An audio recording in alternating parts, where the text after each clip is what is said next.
સમાચારોની શરૂઆત કરીએ તો ભારતીય સંગીત જગત માટે આજે એક અત્યંત દુઃખદ અને ક્યારેય ન ભૂલાય તેવી ખોટનો દિવસ છે. સુપ્રસિદ્ધ ગાયિકા અને કરોડો દિલો પર રાજ કરનાર આશા ભોસલે 92 વર્ષની વયે અંતિમ શ્વાસ લીધા છે. તેમના નિધનના સમાચારથી માત્ર ફિલ્મ ઇન્ડસ્ટ્રી જ નહીં પરંતુ સમગ્ર દેશમાં શોકનું મોજું ફરી વળ્યું છે.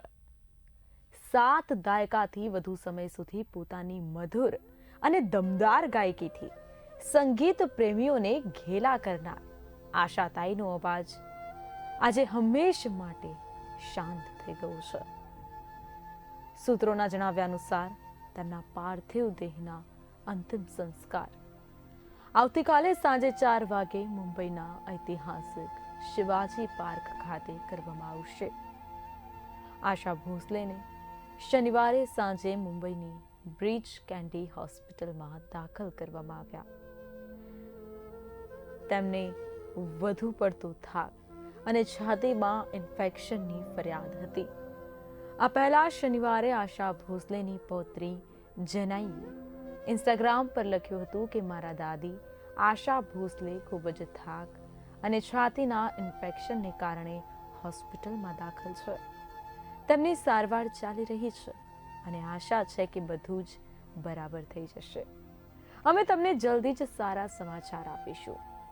લેજેન્ડરી સિંગર આશા ભોસલે દરેક શૈલીના ગીતોમાં પોતાના મધુર અવાજનો જાદુ પાથર્યો છે.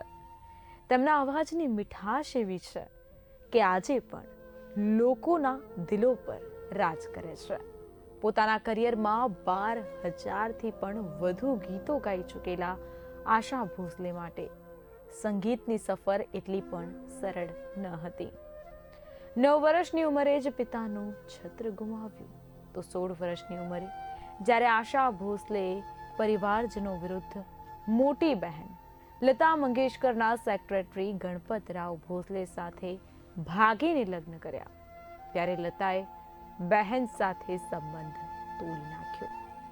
લગ્ન પછી આશા ભોસલેને ઘણી મુશ્કેલીઓનો સામનો પણ કરવો પડ્યો અને તેઓ ઘરેલું હિંસાનો શિકાર પણ બન્યા.